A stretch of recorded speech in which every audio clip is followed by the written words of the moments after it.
నమస్కారం శివాభి న్యూస్ కి స్వాగతం. నా పేరు సురేష్ బాబు. ఈనాటి వార్తల్లోని ముఖ్యాంశాలు.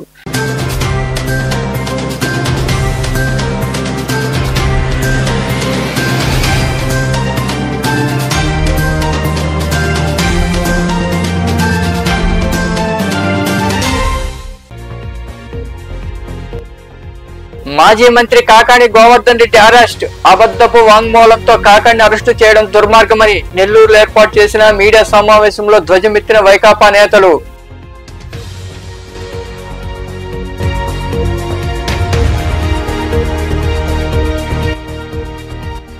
కుప్పంలో వేడుకగా చంద్రబాబు గృహప్రవేశం. చిత్తూరు జిల్లా కుప్పం నియోజకవర్గంలోని శివపురం వద్ద నిర్మించిన ఇంటిలో కుటుంబ సమేతంగా గృహప్రవేశం చేసిన ముఖ్యమంత్రి చంద్రబాబు నాయుడు.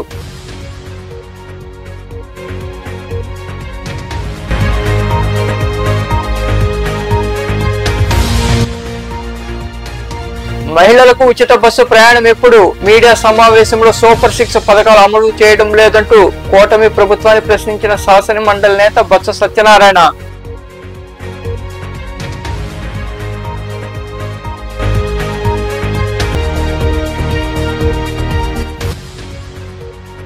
పేర్ని నాని నోరు అదుపులో పెట్టుకో. ఉప ముఖ్యమంత్రి పవన్ కళ్యాణ్ పై అనుచిత వ్యాఖ్యలు చేసిన మాజీ మంత్రి పేర్ని నానిని వెంకటాచలంలో ఏర్పాటు చేసిన మీడియా సమావేశంలో విమర్శించిన జనసేన నాయకులు సురేష్ నాయుడు తదితరులు. వైకాపా నేత మాజీ మంత్రి కాకాణి గోవర్ధన్ రెడ్డిని అట్టకేలకు పోలీసులు అరెస్టు చేశారు. బెంగళూరు సమీపంలోని ఓ రిసార్ట్ లో ఉన్నట్లు పోలీసులు పసిగట్టి ఆదివారం సాయంత్రం ఆయన అదుపులోకి తీసుకున్నారు. కాకాణి అరెస్టుతో నెల్లూరు జిల్లాలో వైకాపా శ్రేణులు భగ్గుమన్నాయి. మాజీ మంత్రి కాకాణి గోవర్ధన్ రెడ్డిని పోలీసులు అరెస్టు చేశారు. గత 55 రోజులుగా పరారీలో ఉన్న కాకాణి ఆచూకీ కోసం పోలీసు బృందాలు తీవ్రంగా గాలించాయి. ఆయన బెంగళూరు సమీపంలోని ఓ పల్లెటూరులో ఉన్న రిసార్ట్ లో ఉన్నట్లు పోలీసులు పసిగట్టి ఆదివారం సాయంత్రం అదుపులోకి తీసుకున్నారు. క్వాడ్జీ అక్రమ తవ్వకాలు, అక్రమ రవాణా, నిబంధనలకు విరుద్ధంగా పేలుడు పదార్థాలు వినియోగించడం, అభ్యంతరం వ్యక్తం చేసిన గిరిజనులపై బెదిరింపులకు తెగబడడం తదితర అభియోగాలపై నెల్లూరు జిల్లా పగల్కూరు పోలీస్ స్టేషన్ లో నమోదైన కేసుల్లో ఆయన A4 గా ఉన్నారు. బెంగళూరులో అదుపులోకి తీసుకున్న తర్వాత అక్కడి నుండి ఆయన నెల్లూరుకు తీసుకొచ్చారు. సోమవారం ఉదయం ఆయన వెంకటగిరి న్యాయస్థానంలో హాజరుపరచనున్నట్టు సమాచారం. శ్రీ పొట్టి శ్రీరాములు నెల్లూరు జిల్లా పగల్కూరుకు సంబంధించిన కేసులు గూడూరు న్యాయస్థానంలో విచారించాల్సి ఉంది. అక్కడ న్యాయమూర్తి సెలవులో ఉండడంతో వెంకటగిరి న్యాయస్థానంలో కాకాణి హాజరుపరచనున్నారు. దీంతో వెంకటగిరిలో భారీగా పోలీసులు మోహరించారు. కాకాణి గోవర్ధన్ రెడ్డి అరెస్టు అప్రజాస్వామ్యం అని వైకాపా నగర ఇన్ఛార్జి పర్వతరెడ్డి చంద్రశేఖర్ రెడ్డి అన్నారు. మాజీ మంత్రి కాకాణి అరెస్టుతో నెల్లూరులోని పార్టీ కార్యాలయంలో మాజీ మంత్రి అనిల్ కుమార్ యాదవ్ తదితరులు మీడియా సమావేశం నిర్వహించారు. ఈ సమావేశంలో పర్వతరెడ్డి చంద్రశేఖర్ రెడ్డి మాట్లాడుతూ మైనింగ్ విషయంలో కాకాణికి ప్రత్యక్షంగా కానీ పరోక్షంగా కానీ ఎలాంటి సంబంధం లేదన్నారు. ఎవరో ఇచ్చిన అబద్ధపు వాంగ్మూలం ఆధారంగా కాకాణి గోవర్ధన్ రెడ్డిని అరెస్టు చేయడం దుర్మార్గమని ఆయన మాట్లాడారు. ఈ సమావేశంలో మాజీ ఎమ్మెల్యేలు మేరిగా మురళీధర్, కిలివేటి సంజీవయ్య, నాయకులు ఆన విజయ్ కుమార్ రెడ్డి తదితరులు పాల్గొన్నారు. కేవలం ఒక కన్ఫెషన్ స్టేట్మెంట్ అంటే ఒక మైనింగ్ జరిగింది అన్న ఆరోపణతో గోవర్ధన్ రెడ్డి గారు ఎక్కడ కూడా మైనింగ్ ఆయన నేరుగా చేసింది కానీ ఆయన పర్మిషన్స్ ఇచ్చింది కానీ ఏది కూడా ఉండదు.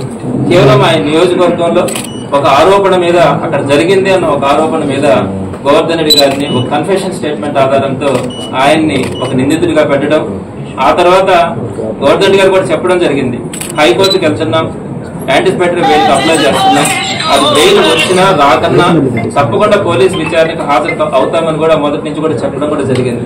ఆ విధంగా అందరూ కూడా చెప్పాం. అయితే యాంటిసిపేటరీ బెయిల్ రాకుండా కనీసం అక్కడ రిజెక్ట్ కానీ ఏది కూడా కాకుండా అనేక విధాలుగా అధికార పార్టీ అడ్డుకోవడం కూడా మనం గమనిస్తూనే ఉన్నాం.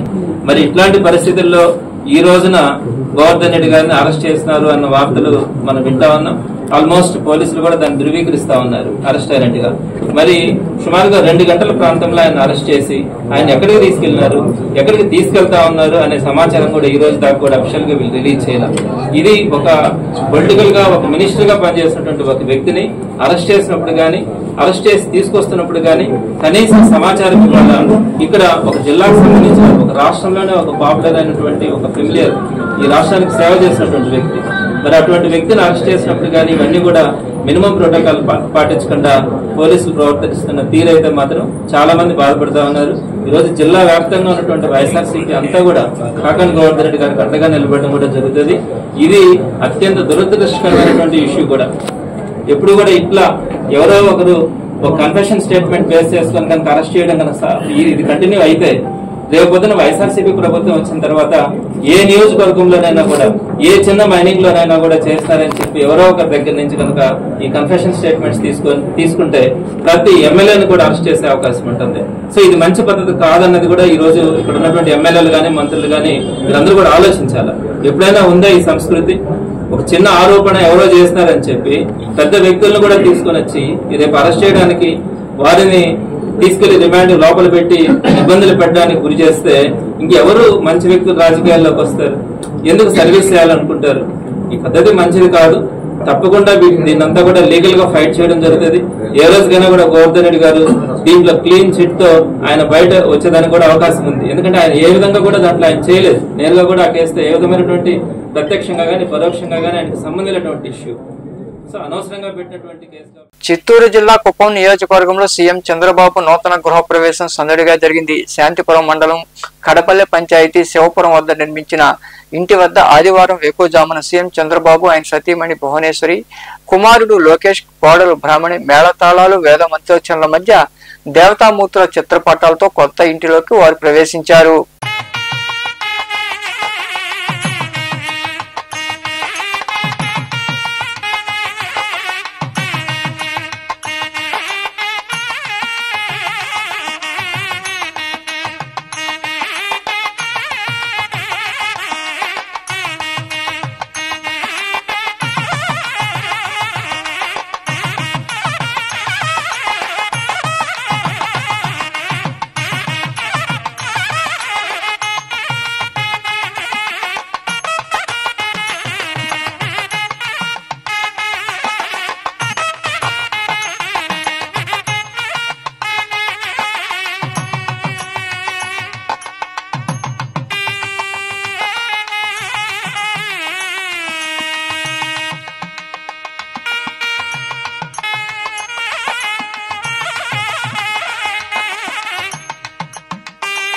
జిల్లాలో జరిగిన యూపీఎస్సీ సివిల్ సర్వీసెస్ ప్రిలిమినరీ పరీక్షా కేంద్రాలను రాష్ట్ర పరిశీలకులు Kona Shashidhar, joint secretary Ajmeera, collector doctor Venkateshwar ఆకస్మికంగా తనిఖీ చేశారు.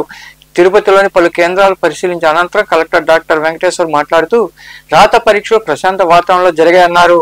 ఉదయం పరీక్షకు మొత్తం 5,261 మంది అభ్యర్థులకు గాను 2,941 మంది హాజరైన తెలిపారు. అలాగే మధ్యాహ్న పరీక్షలకు 2,929 మంది అభ్యర్థులు మాత్రమే హాజరైనట్లు కలెక్టర్ వెంకటేశ్వర్ వివరించారు. మనకి ఈరోజు UPSC civil service exam preliminary exams తిరుపతిలో జరుగుతున్నాయి. ఇది 13 సెంటర్లలో 5,260 మంది ఎగ్జామ్ని తిరుపతి జిల్లాలో రాస్తున్నారు. ఈ 13 సెంటర్లన్నీ కూడా తిరుపతి మనకి సిటీలోనే ఉన్నాయి. సో మొత్తం అన్ని ఏర్పాట్లు కూడా లాస్ట్ 2 వీక్స్ నుంచి చేసుకోవటం జరిగింది. స్ట్రాంగ్ రూమ్ మెటీరియల్, అదేవిధంగా విత్ సీసీటీవీ ఆన్ గార్డ్, అదేవిధంగా మనకి ట్రాన్స్పోర్టేషన్ అరేంజ్మెంట్స్ కానీ పోస్టల్ అరేంజ్మెంట్స్ కానీ మొత్తం అంతా ఈచ్ సెంటర్కి రూమ్ వైజ్ ప్లాన్ ఎవ్రీథింగ్ కూడా పకడ్బందీగా చేసుకోవడం జరిగింది. ఈ ఎగ్జామ్ కోసం ప్రత్యేకంగా యూపీఎస్సీ నుంచి జాయింట్ సెక్రటరీ అధికారి కూడా ఒకరు వచ్చున్నారు. అదేవిధంగా రాష్ట్ర ప్రభుత్వం నుంచి సీనియర్ ఐఏఎస్ అధికారి కూడా అబ్జర్వర్గా దీనికి వచ్చేస్తున్నారు. మార్నింగ్ నుంచి కూడా అబ్జర్వర్స్తో పాటు మేము కూడా అన్ని సెంటర్లను కూడా సందర్శించడం జరుగుతుంది. ఎక్కడ ఎటువంటి అవాంఛనీయ సంఘటనలకి చోటు లేకుండా పకడ్బందీగా మొత్తం పూర్తి ఎగ్జామ్ కూడా నిర్వహిస్తున్నాము. అదేవిధంగా ఫ్రిస్కింగ్ కూడా ప్రాపర్గా చేసి ఎగ్జామ్కి ఒక్క నిమిషం ఆలస్యమైనా కూడా ఎవరిని కూడా లోపలికి అలౌ చేయటం లేదు. సో ఇప్పటి వరకు ప్రశాంతంగా ఎగ్జామ్ సాగుతుంది. మొత్తం రెండో పేపర్ కూడా ప్రశాంతంగా సాగుతుంది. సూపర్ 6 పథకాలు ఎందుకు ఇవ్వడం లేదని, అవి ఎప్పటి నుండి ఇస్తారని శాసన మండలి విపక్ష నేత బొత్స సత్యనారాయణ ప్రశ్నించారు. ఆయన మీడియాతో మాట్లాడుతూ తల్లికి వందనం ఎప్పుడని, మహిళలకు ఉచిత బస్సు ఎప్పటి నుండి ప్రారంభిస్తారని అడిగారు. కూటమి అధికారంలోకి వచ్చి ఏడాదైనా ఒక్క హామీ నెరవేర్చకుండా కాలయాపన చేస్తోందని, విశాఖలో దోపిడీ చేస్తున్నారని ఆయన విమర్శించారు. ఎందుకు ఇవ్వట్లేదు సూపర్ 6? ఎప్పటి నుంచి ఇస్తారు? ఆడబిడ్డనిది ఎప్పటి నుంచి ఇస్తారు? అమ్మఒడి, తల్లికి వందనం ఎప్పటి నుంచి ఇస్తారు? మహిళలకు ఉచిత బస్సు, ఆ బస్సు ఎక్కడి నుంచి ఇస్తారు? ఎక్కడి నుంచి ఎక్కడికి వెళ్తారు? ఏదో ఆగస్టు 15 స్వాతంత్రం వచ్చినట్టుగా ఆగస్టు 15 డేట్ అనౌన్స్ చేసి ఏదో మహిళలు గుర్తుపట్టి ఇస్తే అతను ఓకే చేస్తారో చేరు చూద్దాం, చేయమని కోరుతున్నాం. ఇలానే మా తాలూకు డిమాండ్. దాని విజయనగరం నుంచి విశాఖపట్నం వరకు ఇస్తారా, విజయనగరం నుంచి తిరుపతి వరకు ఇస్తారా, లేదా విజయనగరం నుంచి హైదరాబాద్ వరకు ఇస్తారా, ఎక్కడ వరకు ఇస్తారు? విజయనగరం చెప్పాలని కోరుతుంది, డిమాండ్ చేస్తాం. ఎందుకు అడుగుతున్నామంటే ఒక ప్రతిపక్ష పార్టీగా అది మా బాధ్యత. ఎన్నికలప్పుడు వచ్చి రాజకీయ పార్టీలు వారి వారి విధానాలని ఎన్నికల ప్రణాళికల్లో ప్రకటిస్తారు. వాటి మీద ప్రేరితమై వాటి మీద ప్రజలు ఆలోచన చేసి ఆ ఎన్నికల్లో ఆ పార్టీలకు వచ్చి ఎన్నుకోవడం అనేది సాంప్రదాయం ప్రజాస్వామ్యంలో ఒక నిర్వహించాల్సిన బాధ్యత రాజకీయ పార్టీలకు ఉన్నాయి. ఆ రకంగానే ఈ రోజు సంవత్సర కాలం అయింది. ఈ కూటమి ప్రభుత్వం ప్రజలకు ఇచ్చిన వాగ్దానాలని దానచ్చకుండా కాలయాపన చేస్తున్నాయి. పైపెచ్చు 2 లక్షల 10 లక్షల అంటున్నారు. రాష్ట్రాలు వచ్చి అసెంబ్లీలో పెట్టారు. 4 నుంచి 5 లక్షలు, 5 లక్షల కోట్లు, 4,80,000 కోట్లు, 70,000 కోట్లు సబ్జెక్టు కరెక్ట్. మళ్ళీ 14 లక్షలు 10 లక్షలు అంటారు. అంతకుముందు అంటారు విషయం ఎంత ఉందో నాకు తెలుసు, నా చేతిలో మంత్రదానం ఉందని చెప్పారు. ఇప్పుడు వచ్చి నా చేతిలో మంత్రదానం ఉందా అని అడుగుతున్నారు. సంపద సృష్టించడం మాకు తెలుసు అన్నారు. ఇవాళ చెత్త పెరిగిపోతుంది వీధుల్లో, ఊరుల్లో. ఇతను నాదుడు లేడు. ఈ రకమైన అస్వస్థమైన పరిపాలన ఇవాళ రాష్ట్రంలో. అందుకు అడుగుతున్నాం. సంవత్సర కాలం అవుతుంది. మీరు ఎప్పటి నుంచి మీరు ఇచ్చిన వాగ్దానాలు నిర్వహిస్తారు? వాటి విధి విధానాలు తెప్పాలి, క్యాలెండర్ అనౌన్స్ చేయాలి. ఇప్పటికే ప్రజలు వచ్చి సుమారు గత పాలనలో ఇవ్వాల్సిన ఎన్నికల ముందు ఇస్తామనుకున్నవి ఎన్నికల నోటిఫికేషన్ ద్వారా వాటిని ఇవ్వనీయకుండా ఆపి అందరికీ ప్రజలకు అందరికీ చేశారు. సరే ఈ ప్రభుత్వం చేస్తుంటే ఈ ప్రభుత్వం వచ్చి కూడా చేయలేదు. సంవత్సరం అయిపోయింది. 2వ సంవత్సరం అడుగేస్తున్నాం. ఆ ప్రజలను ఎందుకో ఇబ్బంది పెడుతున్నారు. ఇస్తారా ఎవరా? ఎప్పటి నుంచి ఇస్తారు? ఇస్తే ఆ విధానం ఏంటి? ఇప్పటికైనా చెప్పాల్సిన బాధ్యత ప్రభుత్వానికి ఉన్నదని ప్రభుత్వాన్ని డిమాండ్ చేస్తూ మీ ద్వారా డిమాండ్ చేస్తాం. రేషన్ బియ్యం తినేసిన పందికొక్కు మాజీ మంత్రి పేర్ని నాని అని జనసేన పార్టీ సర్వేపల్లి నియోజకవర్గ ఇన్ఛార్జి బొబ్బేపల్లి సురేష్ నాయుడు విమర్శించారు. వెంకటాచలంలోని జనసేన పార్టీ కార్యాలయంలో ఏర్పాటు చేసిన మీడియా సమావేశంలో ఆయన మాట్లాడారు. పార్టీ అధినేత పవన్ కళ్యాణ్ సినిమాను ఆయన వ్యూహాన్ని ఆపే దమ్ము ఎవరికీ లేదని తెలిపారు. సినిమా హాళ్ల పేరుతో తాగునీరు దగ్గర నుండి తినే తినుబండరాల వరకు ఎంతెంత దోచుకుంటున్నారో ప్రతిదీ లెక్క బయటకు తీస్తారని సురేష్ నాయుడు వివరించారు. ఈ సమావేశంలో నాయకులు వాణి భవానీ నాయుడు, కాకి శివకుమార్, సందూరు శ్రీహరి, మణి, అఖిల్, రాహుల్ తదితరులు పాల్గొన్నారు. పవన్ కళ్యాణ్ గారి సినిమా గురించి, పవన్ కళ్యాణ్ గారి సినిమా రిలీజ్ అయినప్పుడే ముందుకొచ్చి మాట్లాడడం కదా. ముందా 5 ఏళ్ళు నువ్వు ఏం పీకేవో మీ నియోజకవర్గంలో ఒకసారి చెప్పు. చేసిన దాని మీదనే శంకుస్థాపన చేయడం కాదు. ముందా నీకే చెప్పేది, పేరుని చేసిన దాని మీదనే శంకుస్థాపన చేయడం కాదు. ఏదైనా కొత్తగా ఏదైనా చెయ్యి. వేడవలేవు. గతంలో 2019, 2022లో రవాణా సమాచార శాఖ మంత్రిగా ఈయనకి ఇచ్చారు. ఆ రోజు ఈ ముంజా ప్రెస్ మీట్ పెట్టి మా అధినేత పవన్ కళ్యాణ్ గారు ఏదైతే వారాహిమాత అమ్మవారి పేరుతో ప్రచార రథాన్ని పూర్తి స్థాయిలో ప్రజల్లోకి తీసుకురావాలనేటువంటి ఆలోచనతో రెడీ చేసి తీసుకొచ్చే సమయంలో ఈ ముంజా చెంచాలు, ఆ 420లు అంటే ఈడొక్కడేలా బయట ఉండేది. పర్వాలంతా ఒక్కొక్కరు ఒకడికి గుండె నొప్పి, ఇంకొకడు వేరే దేశాల్లో తిరుగుతూ ఉన్నాడు. అంటే వాడని ఎందుకు అంటున్నానంటే ప్రజాస్వామ్యంలో ప్రజల కోసం పనిచేసే నాయకుడిని మాత్రమే గౌరవిస్తాం మేము. ఇలాంటి ముంజాలని, ఇలాంటి అవినీతి పరులని గౌరవించాం. వీళ్ళకి గౌరవించేటువంటి అర్హత కూడా లేదు. అయితే ఆ రోజు ఈ ముంజా ఒక వాహనానికి ఏ కలర్ ఉంది, అదే ఎమరాల్డా ఇంకోట అనే విషయం కూడా తెలియదు ఈ ముంజాకి. వీళ్ళ నాయకుడికి చూస్తే తెలుగు మాట్లాడడం తెలీదు, చూసి చదవడం తెలీదు, ఇంగ్లీష్ మాట్లాడడం తెలీదు ఆ ముంజాకి. ఈ ముంజాకి చూస్తే తప్పర్లు పడతా, ఆ తప్పర్లోంచి ఆ పొలకి భారతం సిమెంట్ వాడుకోరంటే వాడుకోడు. పల్నాడు జిల్లా బోదలవీడు వద్ద జరిగిన హత్యల్లో హంతకులు మరణించిన వారు టీడీపీ కార్యకర్తలేనని, ఇదే విషయాన్ని ఎస్పీ మీడియా సమావేశంలో కూడా వెల్లడించారని మాజీ మంత్రి మరియు వైకాపా గుంటూరు జిల్లా అధ్యక్షుడు అంబటి రాంబాబు తెలిపారు. గుంటూరులో ఏర్పాటు చేసిన మీడియా సమావేశంలో ఆయన మాట్లాడుతూ, అయితే కూటమి ప్రభుత్వం మాజీ ఎమ్మెల్యే పిన్నెల్లి రామకృష్ణారెడ్డి ఆయన సోదరుడిపై అక్రమ కేసులు బనాయించిందని ఆరోపించారు. మాచర్ల నియోజకవర్గం వెలుదుర్తి మండలంలో గుండ్లపాడుకు చెందినటువంటి 2 తెలుగుదేశం కార్యకర్తలు తిరుశెట్టి వెంకటేశ్వర్లు, వారి సోదరుడు కోటేశ్వరరావు, ఈ ఇద్దరి కూడా తెలంగాణలో ఒక ఫంక్షన్ కు వెళ్లి వస్తుండగా మార్గ మధ్యంలో కార్పియోతో వారిని గుద్దించి అటాక్ చేసి మరణానికి కారణమయ్యారు. ఇది పల్నాడు ప్రాంతంలో, రాష్ట్రంలో ఒక్కసారిగా ఉలిక్కి పడేటటువంటి పరిస్థితికి ఈ దారుణ హత్య ఒక సంచలనాన్ని సృష్టించినటువంటి సంఘటన. దీని మీద వెంటనే పోలీసు వారు వెళ్లడం, దాన్ని ఇన్వెస్టిగేషన్ ప్రక్రియలో ఆ స్పాట్ కి సాక్షాత్తు ఎస్పీ గారు వెళ్లారు. వెళ్లి ఎస్పీ గారు అక్కడ ప్రెస్ లో కూడా మాట్లాడినప్పుడు ఆయన చెప్పిన మాటలు మీ అందరూ వినే ఉంటారు. వినకపోతే వినవలసిందిగా కూడా నేను ఈ సందర్భంగా చెప్పదలుచు. ఆయన ఏమన్నాయంటే, ఇద్దరు చనిపోయారు, జగిశెట్టి వెంకటేశ్వర్లు, అదే విధంగా కోటేశ్వరరావు. చంపిన వాళ్ళు కూడా తెలుగుదేశం పార్టీ వారే, వచ్చిన వారు తెలుగుదేశం పార్టీ వారే, చంపిన వారు తెలుగుదేశం పార్టీ వారే. ఆ గ్రామంలో ఉన్న కక్ష కారణంగా వారు చనిపోయారు, దీని మీద ఇన్వెస్టిగేషన్ చేస్తున్నామని చెప్పారు. దట్ ఈస్ ద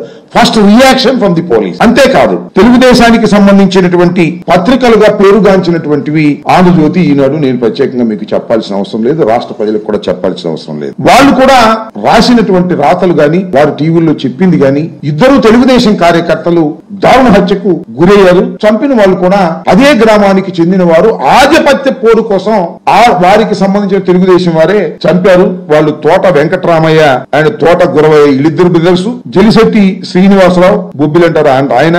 వీళ్ళు ఈ వర్గం వాళ్ళు వాళ్ళిద్దరిని చంపారు. ఇది ఆధిపత్య పోరు. రేపు జరగబోయేటటువంటి గ్రామ ప్రెసిడెంట్ కు సంబంధించిన ఎన్నికల్లో వారి ఆధిపత్యం కోసం వీరిద్దరిని చంపారు అనేటువంటి మాట కూడా వారి పత్రికలే రాశాయి. దానిలో తెలుగుదేశం పత్రిక కాబట్టి. శనివారం వెల్దుర్తి మండలం బొందిలివీడిలో జలిశెట్టి వెంకటేశ్వర్లు, కోటేశ్వరరావు అన్నదమ్ములు ఇద్దరిని కారులో ఢీకొట్టి హతమార్చారు. జిల్లా వాసులు ఉలిక్కి పడేలా చేసింది. సమస్యాత్మక గ్రామమైన వెల్దుర్తి మండలం గుండ్లపాడుపై ప్రత్యేక దృష్టి పెట్టకపోవడంతోనే హత్య జరిగాయని పోలీసులు వైఫల్యాన్ని పల్నాడు వాసులు ఎత్తి చూపుతున్నారు.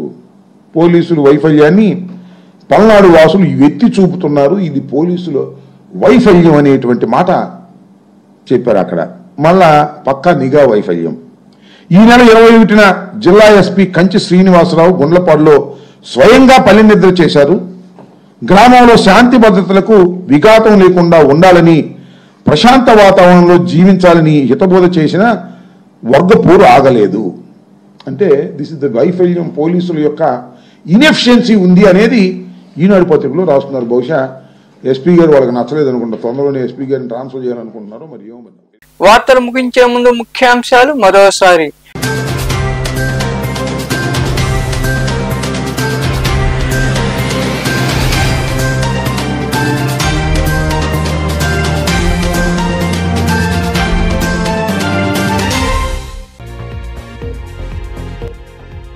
మాజీ మంత్రి కాకాణి గోవర్ధన్ రెడ్డి అరెస్ట్. అబద్ధపు వాంగ్మూలంతో కాకాణిని అరెస్టు చేయడం దుర్మార్గమని నెల్లూరులో ఏర్పాటు చేసిన మీడియా సమావేశంలో ధ్వజమెత్తిన వైకాపా నేతలు.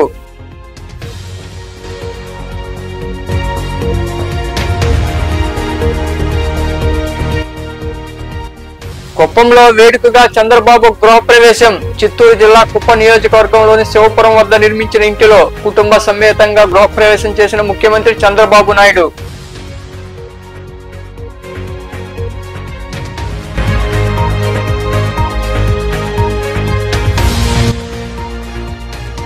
మహిళలకు ఉచిత బస్సు ప్రయాణం ఎప్పుడు? మీడియా సమావేశంలో సూపర్ 6 పథకాలు అమలు చేయడం లేదంటూ కూటమి ప్రభుత్వాన్ని ప్రశ్నించిన శాసన మండలి నేత బొత్స సత్యనారాయణ.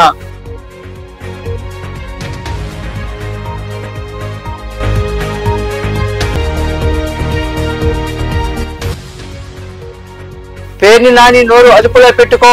ఉప ముఖ్యమంత్రి పవన్ కళ్యాణ్ పై అనుచిత వ్యాఖ్యలు చేసిన మాజీ మంత్రి పేర్ని నానిని వెంకటాచలంలో ఏర్పాటు చేసిన మీడియా సమావేశంలో విమర్శించిన జనసేన నాయకులు సురేష్ నాయుడు తదితరులు. ఈ వార్తలు ఇంతటితో సమాప్తం. తిరిగి ప్రసారమయ్యే శివాభినీసులో మళ్ళీ కలుద్దాం. అంతవరకు సెలవు. నమస్తే.